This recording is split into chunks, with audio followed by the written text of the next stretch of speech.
the Prophet was given a name. By whom? His uncle Abbas ibn Abdul Muttalib, radiallahu anh, who was a great poet and a very honorable man. In his poem, he gave a name to the Prophet. What name? Muhaiminan.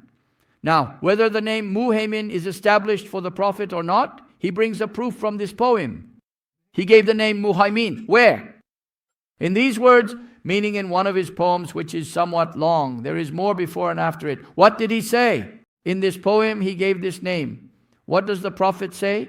Then he said, Ittiwa etti. Ittiwa means to gather, to contain, to a meaning it gathered within itself. What gathered? Your household, O Muhammad, your household.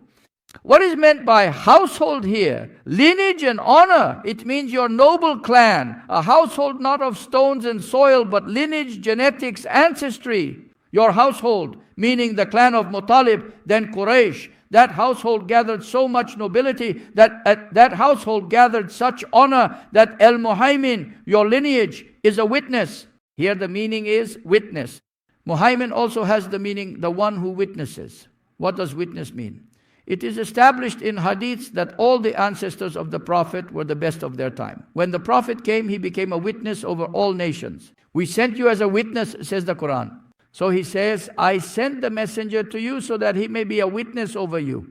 Thus the name Muhaimin, or a divine name, is also used by Abbas for the Prophet. Your lineage, the lineage that witnesses your virtues, gathered all of this. Whose lineage? From Hindif. Hindif was one of the grandmothers of the Prophet, from Ilyas ibn Mudar. Ilyas was one of the great forefathers, radiallahu an. I wrote an entire book on the salvation of the Prophet's parents and all his ancestors. A thick volume called Najatul Walidain. Ilyas ibn Mudar, the lineage goes in order up to Adnan. May Allah be pleased with them all. What kind of grandfather was Ilyas? Meaning, several hundred years before the Prophet, close to the time of Adnan, he would perform Hajj. In his loins, in the backbone of the man, is the Nuah, the seed of the future children. In the woman, between the chest bones, Tarab.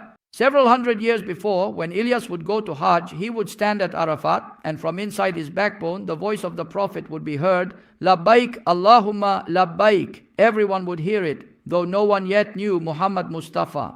In Maulid, right? You do the Maulid, right? What does it say there? Berzenchi reports that while still in the loins of Ilyas, the Prophet pronounced the Talbiyah and it was heard. The name of Ilyas's wife was Hindif. Do you understand? Hindif. So he says, from your grandmother Hindif comes your noble lineage, the Muhaimin, the witness and overseer of all humanity.